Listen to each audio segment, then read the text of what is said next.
Think about the moment you were born as sort of like sitting down at a table where the game is already in full swing. Oh, yeah, completely. And the dealer hands you your starting cards, and you have absolutely zero say in what you get. You're dealt a body, a specific family, a geographic location, a language. Right. All those inherited assumptions. Exactly. The social position of the culture around you. Those cards are just handed to you totally at random.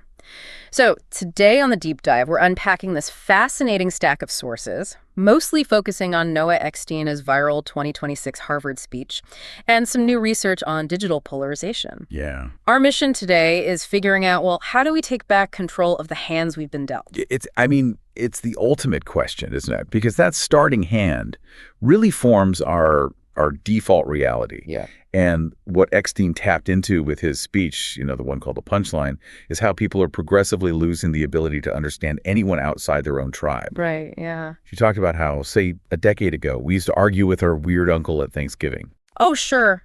We all have that uncle. Right. But we still sat at the same table with him. But today, we just block him entirely because we view him as morally corrupt. The willingness to just tolerate, let alone understand each other, is just vanishing. It really is. Okay, let's connect that to the cards we're holding. If you're listening right now and maybe feeling a bit defensive about your own scrolling habits, you aren't alone. Definitely not. If we enter this game of life holding these random starting cards, it's like sitting at a high-stakes poker game blindfolded. What happens when a social media algorithm learns exactly which cards you already hold? See, that is where the environment shifts entirely. Because the algorithm, well, it isn't some supernatural villain. No, it's just code. Exactly. It is simply an engineered human design system with one massive objective, which is optimizing your engagement. So it studies your pauses, your clicks, your scrolling patterns, all to figure out exactly what suit you're holding. Wow. And when it figures that out, the feed starts as a mirror, reflecting your cards back to you. But then slowly, it becomes a tunnel. And eventually, it turns into a cage. A cage. I'm struggling with the accountability part of this, though.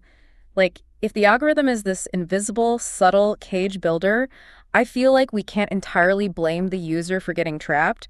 How does it happen without us even noticing? Are people just completely powerless here?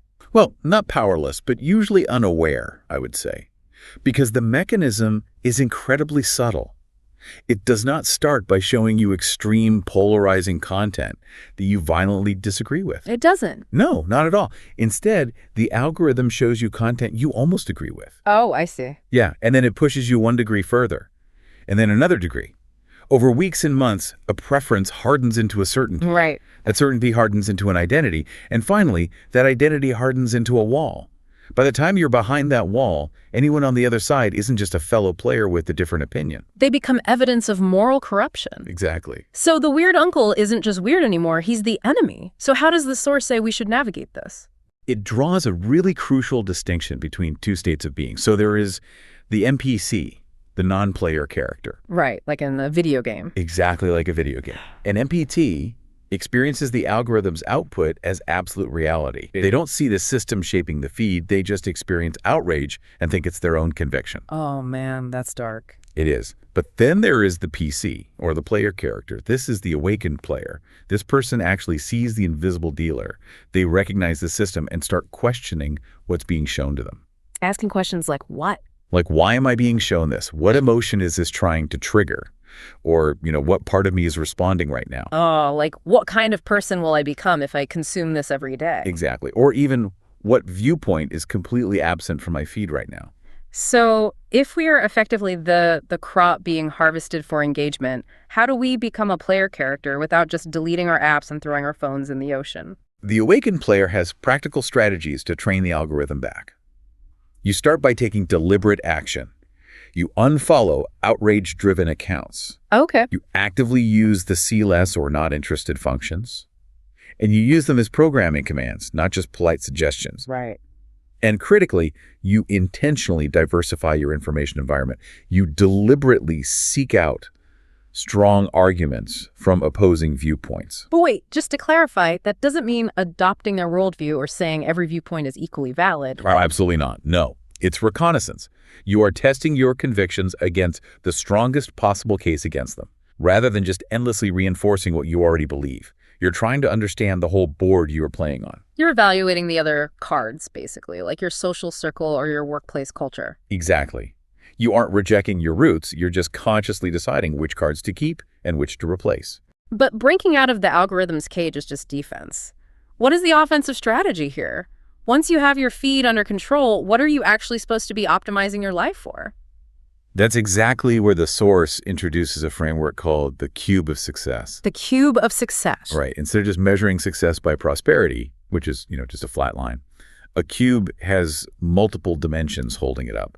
The 6 dimensions here are health, self-expression, relationships, prosperity, community legacy, and nature stewardship. Okay, so if your prosperity is incredibly high, but your community, legacy, and relationships are at 0, the cube collapses. Precisely. You need structural integrity across all these dimensions to actually win the game. And that structural integrity is exactly what the algorithm destroys. If your mind is algorithmically polarized, you are inherently going to struggle to build that community legacy. Yeah. Because how can you contribute to a community when your daily information diet is training you to treat your fellow players as enemies? It is optimizing for contempt instead of connection. It is. Now, it is important to remember that nobody stays permanently awake. The source explicitly acknowledges that slipping back into default patterns, getting tired, feeling tribal, that is just human. Well, I'll do it. We do. The goal isn't perfection. The goal is simply to notice the deal a little sooner. It all comes back to the core challenge. The dealer is dealing. The cards are on the table. Are you playing or being played? Wow. I want to leave you with this to mull over. If today's feeds are engineered to optimize for outrage and identity walls, what would your daily life actually look like if you manually curated a feed designed exclusively to optimize for nature stewardship and community legacy?